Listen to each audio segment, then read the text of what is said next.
Hello, and welcome to this week's Movie Math, where I was real curious, we all were, as to what was going to happen with Eternals opening weekend. And the weekend did not disappoint, because the plot thickens. Who would have thought we could get any more drama out of this? But we have! Because wow, did Chloe Zhao dodge a bullet. Yes, instead of being compared to Alan Taylor, she's being called the new Zack Snyder. Zack Snyder! Although one thing Snyder has that she doesn't, strong box office. But while Chloe Zhao got a reprieve, at least for now, Kevin Feige, not so much. And the surprising consolation prize goes to Warner Brothers, because if Kevin Feige can't navigate the choppy waters of artsy blockbusters, who can? All right, let's discuss. That's right, 5 years after Feige infamously or famously, depending whose side you're on, undercut Batman v Superman by greenlighting Civil War and then releasing it just mere months later, now has his very own wildly divisive film that threatens his entire franchise. Oh boy! Horrible Rotten Tomatoes score, the worst cinema score for the MCU since The Incredible Hulk, which Kevin Feige was a producer or executive producer on. And that's the same cinema score, by the way, as Batman v Superman. Yet, on that note, many fans, and even some in the media, are fiercely defending the film. We're talking Batman v Superman levels of defense. It's incredible to see. We never thought we'd see this in the MCU. We've seen it in DC. Even in Star Wars, nobody really defended the unpopular choices. People would complain about how the fans acted, but nobody really defended those. Nobody really went to bat for those films. Like they have for Eternals and, you know, the Snyder DC. We'll talk about, I'm going to highlight the Snyder DCEU films in a moment, but that's incredible. It's fascinating to see. Because this is the exact same divide that has created huge problems for Warner Brothers with their DC movies. And that's that there is a small to medium-sized, not blockbuster size though, but it's a small to medium-sized, potent fan base that loves these movies so much, genuinely loves them. And they mean a lot to these fans beyond even just a normal movie. Like it's a really strong emotional connection.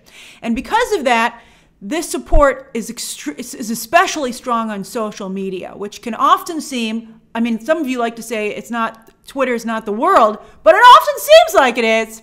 Nobody wants, no studio wants to get in trouble on Twitter. And fans have become very good at mobilizing on social media. And Eternals is getting its own army. So the studio is therefore reluctant to cut off the limb, even though that limb threatens the whole. Will Kevin Feige follow Warner Brothers down this treacherous path? Maybe he'll be Icarus. Get his own little wings and be like, I think I could do it. I don't know, man. Warner Brothers has tried again and again to make this work and has had substantial problems. Because will he give fans the Eternals sequel that many are already demanding? It's really, I mean, he said Eternals will return. He's going to maybe start being like, maybe we shouldn't write that at the end of these movies, just to be safe. I mean, before, there was never a question. So that's very interesting. But here's the kicker. The reason that Zack Snyder got the go-ahead for Justice League before Warner Brothers infamously, and I think we all agree this was an infamous decision, blinked and let Marvel discarded director Joss Whedon hack up that film, a mistake Warner Brothers made twice re-Marvel sloppy seconds, by the way.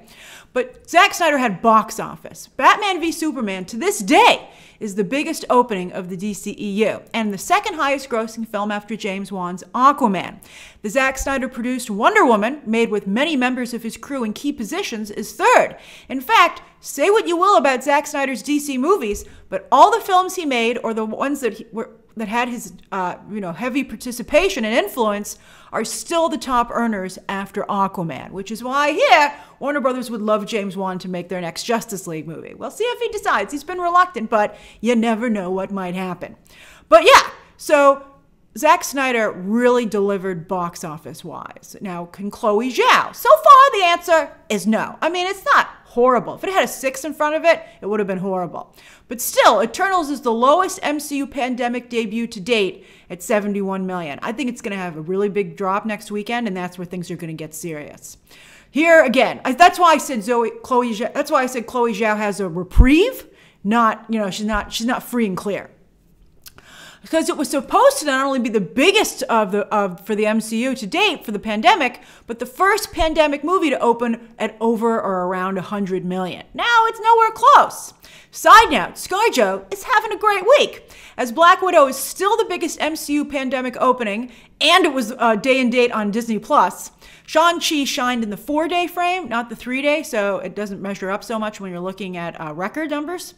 And Nielsen has it as the #1 movie this week, back for when it became available at no extra cost on Disney+.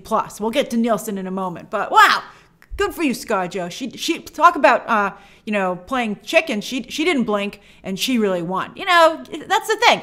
If you're going to roll the dice, sometimes you can win really big, and sometimes Warner Brothers does, but ScarJo did there.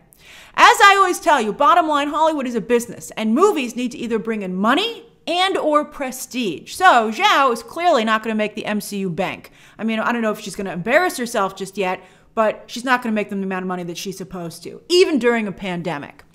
So she'd have to deliver a slew of awards nominations. And with the Golden Globes awards show non grata this year, it's unlikely she'll be able to do that. The Golden Globes would have loved Eternals. It has Angelina Jolie in it. Their resistance is futile when she's involved. And you know what? They still could love it, because the Golden Globes are actually going to be going on this coming award season, although it will not air on TV. And with the scandal that's still weighing them down, rightfully so, it was horrible what they did, I don't think any studios are going to brag about Golden Globe noms or wins, even if they get them.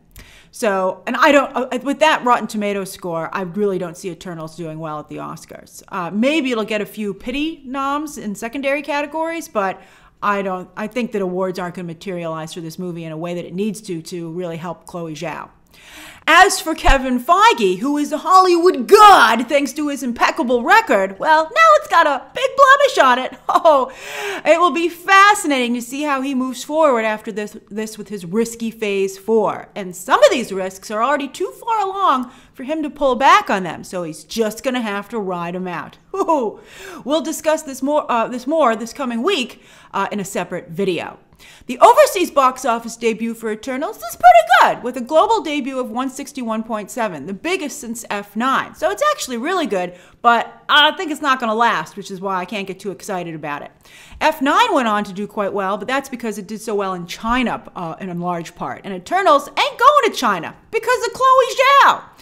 If a filmmaker or actor like Simu Liu keeps a movie from going to China, reasons, well, not the only reason, but I think a big part of why both these people were hired, but if they're actually the reasons that these movies can't go to China, which is the second, or in some cases tied biggest movie market in the world with the United States, I think it will be difficult for them to get big blockbuster work going forward, no matter what anybody says. Because again, it's bottom line, can you bring in money and or prestige?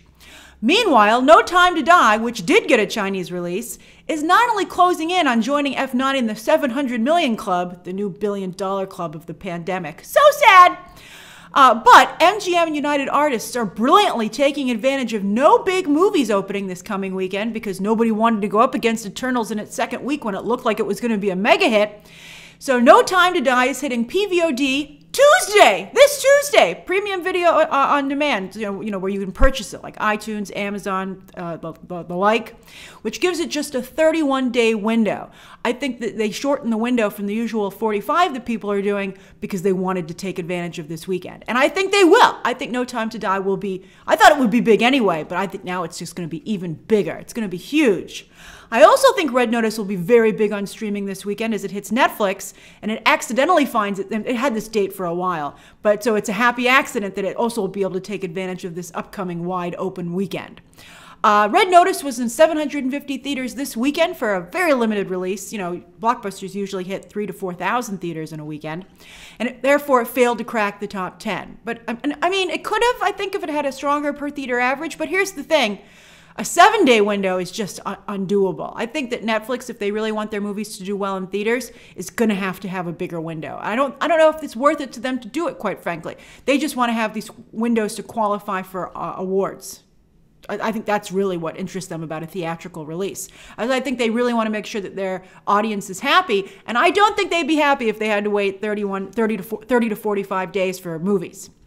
As for the top 10 overall, yes, again, as I said before, but now it's becoming even more clear, Dune is not going to hit 100 million. It's not going to hit 100 million domestic. And it's not doing so great worldwide, even though it started out pretty strong. It's stalled at around 300, which is, it's already out of the top 10 for the year worldwide. But so again, we already knew this was going to happen, largely due to HBO Max that being released their day and date. And we'll see what happens with Matrix 4, which is the last big movie under this distribution deal, day and date on HBO Max, before Warner Brothers moves to the 45-day window in 2022. Can any movie break out of the HBO Max day and date dilemma? I'm beginning to think probably not. It's just too convenient to be able to watch it at home. In the specialty market, it's good for HBO Max though, although we don't get any numbers about what's happening over there. In the specialty market, The French Dispatch is holding steady, but it looks like this will be Wes Anderson's least successful film to date. We'll see if this gets any awards noms, but I don't think so. And Spencer, which is supposed to catapult Kristen Stewart to not only a Best Actress nomination, but a win, her movie opened about on par with The French Dispatch when it went wide last weekend. Although, the stunning on-set pictures of Elizabeth Debicki as Princess Diana filming The Crown that surfaced this weekend, everybody who looks at these pictures at first thinks they are actually Princess Diana, could seriously undercut K-Stew's Oscar chances, because that's impressive. Over on streaming, starting with Nielsen for the first week of October, Squid Game and Maid continue to blow everyone else out of the water. Nobody else is even close to the viewership that those two shows are doing. While Midnight Mass and Ted Lasso are respectably solid in the middle of the pack still.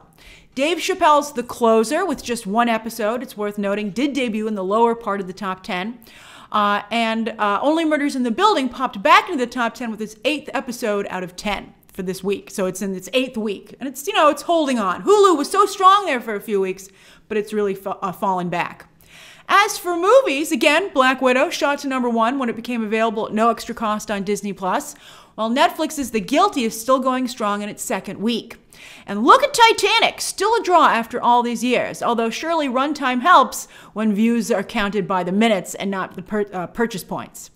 Netflix also had another Halloween hit with new movie There's Someone Inside Your House, while Hocus Pocus continues to prove what a good idea it is to make Hocus Pocus 2. It's a no-brainer. We knew it before we even saw these ratings, but here's just more proof to add to the pile. This week on Netflix, Squid Game finally fell to #6. It's still in the top 10, but it's no longer top 3.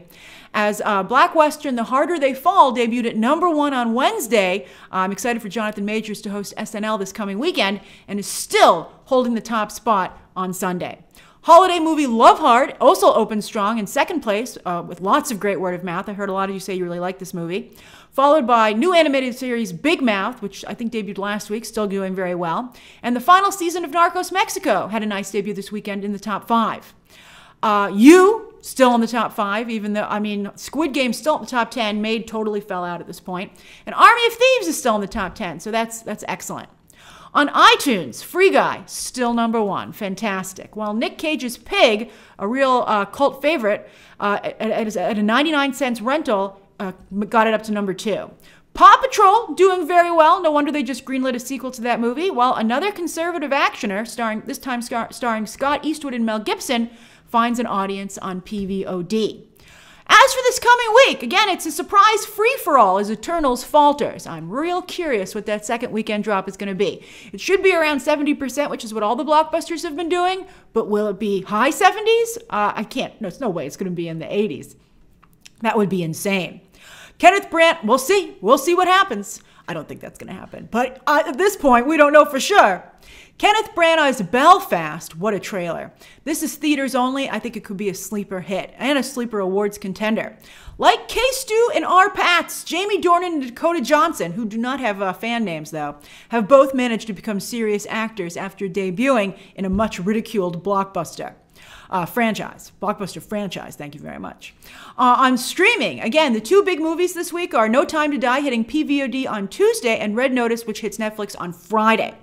Also on Netflix, there's awards contender Passing earlier in the week on Wednesday, and sequel film Happiness Ever After. Shows-wise, Arcane. 3 episodes debuted last night. They're coming out 3 a week for 3 weeks. Kind of a hybrid of the binge versus weekly release model. Let's see how this works for Netflix. I think it's a great idea. Great thing to experiment with. Did very well last night. They had a big premiere, trended top 10. I dropped my review when the series dropped because that's when the embargo lifted. You don't want to miss this show. It's revolutionary. Check out my review, link below. And the next 3 episodes will hit this Saturday. I believe at midnight, at the beginning of Saturday instead of Saturday night like they did for the debut. Then tonight, Dexter returns on Showtime. It's weird to be talking about non-streaming services, but I think Dexter is a big enough show to bring up. Netflix has season 2 of Gentified on Wednesday. On Thursday, HBO Max has season 2 of Southside coming over from Comedy Central. Well, on Friday, Apple TV has the first 3 episodes of the all-star dark comedy The Shrink Next Door. Will Ferrell, Paul Rudd, and Kathryn Hahn. Wow. My review will drop later this week. The embargo actually lifts tomorrow, but I haven't had a chance to watch the episodes yet, but I'll review it before it drops on Friday. And that's this week's Movie Math. What have you been watching? What do you plan to watch? And what do you think of all this Eternals drama? Should Kevin Feige stand by the film in light of what happened to Warner Brothers? Discuss below. Subscribe today, and of course, as always, you can check out some more videos right now.